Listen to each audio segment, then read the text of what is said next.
everyone, my name is Laura Landers. I'm an AmeriCorps member with the Arkansas Reads program. The Literacy Council where I volunteer is the Ozark Foothills Literacy Project, OFLP for short. I hope you will join me each week in reading and discussing a book, one chapter at a time. Feel free to discuss in the comments. All I ask is that we keep it friendly. Also, please click on the registration link in the description box below and fill out the form to become an official member of the YouTube Book Club. Heroes of America Illustrated Lives. Clara Barton and the American Red Cross by Eve Marco. Chapter illustrations by Pablo Marcos. Cover illustration by Jordi Torres. To start from Chapter 1, click the link in the description box below. Chapter 5. Bordentown. Clara Barton taught school in Massachusetts for 13 years. Some of her pupils grew up, got married, and had children, and then Clara even taught those children too. Whenever they returned to visit her, no matter how big and grown up they'd become, Clara Barton always called them my children.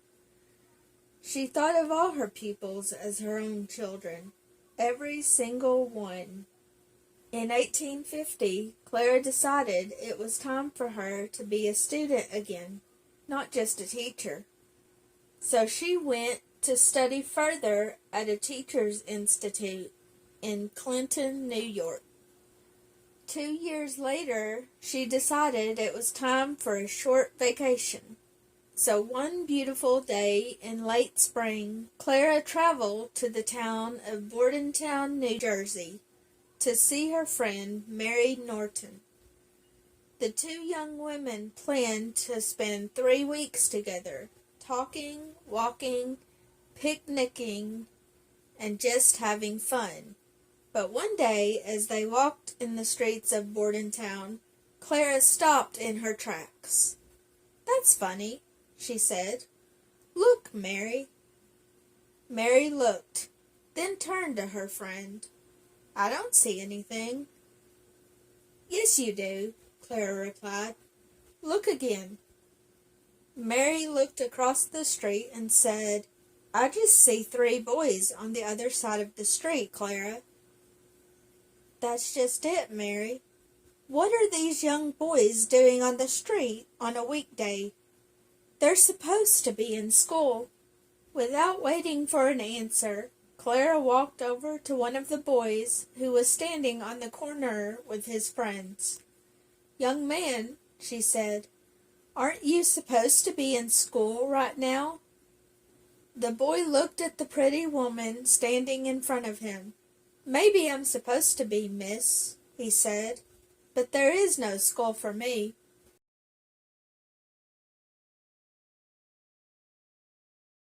"No school for you?" Clara exclaimed. "I've never heard of such a thing. In this country, there are supposed to be schools for all boys and girls. That's the law. What's your name?" "My name's Jeremy Hart, and there are no schools for me and my friends in Bordentown," the boy told her. "We're too poor. They think we would only cause trouble if we went to school." From the corner of her eye, Clara noticed Jeremy's clothes. They were old and worn. The pants were scruffy, the shirt sleeves torn beneath the elbows.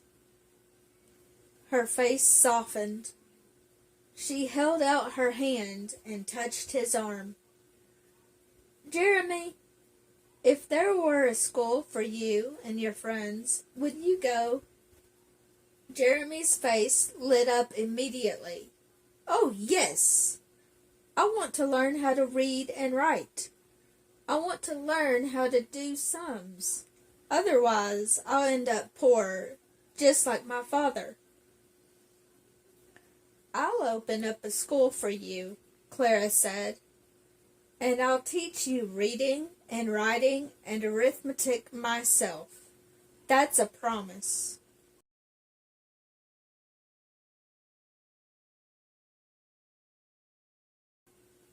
The boys whooped and hollered with excitement when they heard this. Mary, I want you to introduce me to the school committee of Boardingtown, Clara told her friend. I want to talk to them about opening a school for these children. School can't be just for children from rich families. School is for every child, rich or poor. But Clara, Mary said, you're here to have a vacation, not start a new school. Mary, I can't have a vacation while these children are out on the street, Clara said, looking very determined. It makes my blood boil. That very afternoon, Clara met with the small group of gentlemen who ran the schools in Boardingtown. Young boys like Jeremy Hart shouldn't be out on the street, Clara told them. They should be going to school like all other American children. Jeremy Hart and his friends are no good, one man from the committee told her. Their parents are poor and the boys are troublemakers. All children should have a chance to learn, no matter how much money their parents have, Clara replied. I've talked with these boys, and I don't think they're troublemakers. And just to prove it, Clara added, I'm prepared to open that school and teach it myself. The committee members looked at her in astonishment. If you give me a schoolhouse where I can hold classes, I will teach those children free of charge for the entire year, Clara said. But you're a young woman, another committee member said. And you're a stranger in Bordentown. Those boys will never listen to you. I tell you, they're troublemakers.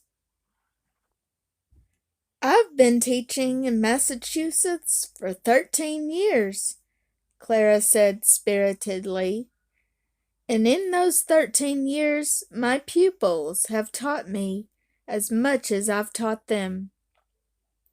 One of the things they've taught me is that children are the same everywhere, and they all want to learn.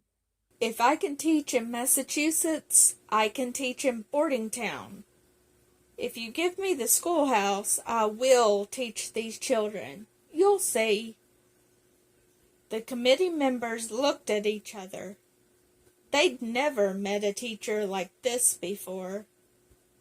They talked it over and finally told Clara, Miss Barton, you have a deal. We will give you a schoolhouse, provided you teach the classes. But we warn you, you're asking for a lot of trouble. These children won't learn. In fact, we don't even think they'll come to class.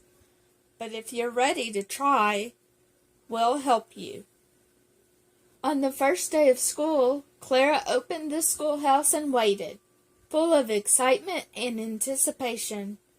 To her disappointment, only 6 boys came that first day. One of them was Jeremy Hart.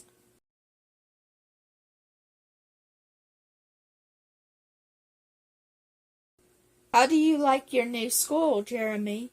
She asked him. I like it fine, Miss Barton, he answered with a grin. Then tell your friends, Jeremy. Tell them that if they want to learn and get ahead, they have to come to school. I'll tell them, Jeremy promised. You kept your promise, Miss Barton. You opened a school for us. They'll come, Miss Barton.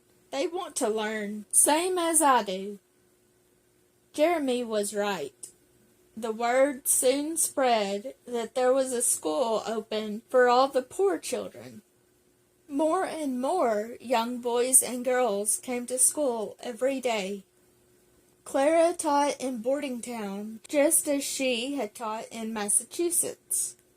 She taught her children not only reading and writing, not only arithmetic and geography, she also played games with them, helped them with their homework, and visited their families.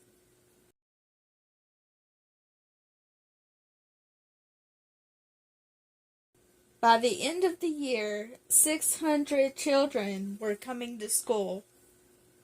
The old schoolhouse was no longer big enough for all of them. Clara Barton had so much work on her hands that she had to persuade more teachers to help her. "You've done the best job any teacher has ever done in the city of Boardingtown, Miss Barton," the school committee told her. "Nobody ever managed to teach these children anything before. Yet you came in and did it all by yourself." The school committee decided to open a new and bigger school, but Clara was exhausted. One day she came to the schoolhouse, faced the children, and opened her mouth to start teaching, but nothing came out. "You're completely worn out," the doctor told her that evening after examining her. "You've lost your voice because you need a rest. A nice long one, too. Go someplace new, someplace you've never been before." Clara Barton thought it over. "I've always wanted to go to Washington, D.C., she told her friend Mary Norton. "Maybe I could get a job there." "But that's so far from here, Clara." "My sister Sally is now living in Washington. I can rest at her house for a while, before I find new work." "New work?" Mary said. "Don't you want to go on teaching? You're the best teacher we ever had in Boardingtown." "I've been a teacher for over 15 years, Clara said thoughtfully. "Maybe it's time to do something new.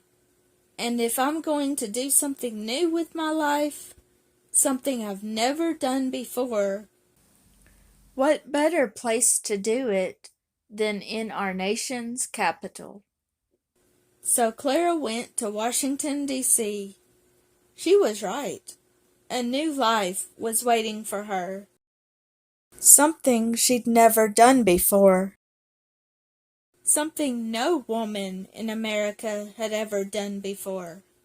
It took 6 more years for that to happen. 6 years to the beginning of the American Civil War.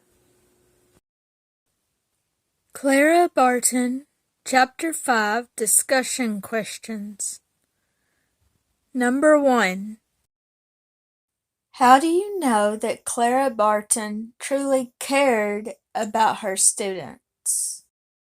Did you have a teacher or teachers that truly cared about you? How did you know that they cared about you? Number 2. What was the problem that made Clara's blood boil? What did Clara do about it? Have you ever seen something that angered you? What did you do about it? Number 3. Why did Clara lose her voice? What did the doctor tell her to do? If your doctor said the same thing to you, what would you do? Please post your discussion in the comments below. Also, remember to click on the link in the description box below to fill out the registration form and become an official member of the OFLP YouTube Book Club. Next week, I will post the next chapter and discussion questions, so be on the lookout for that. Thank you so much for listening and participating. Have a great week.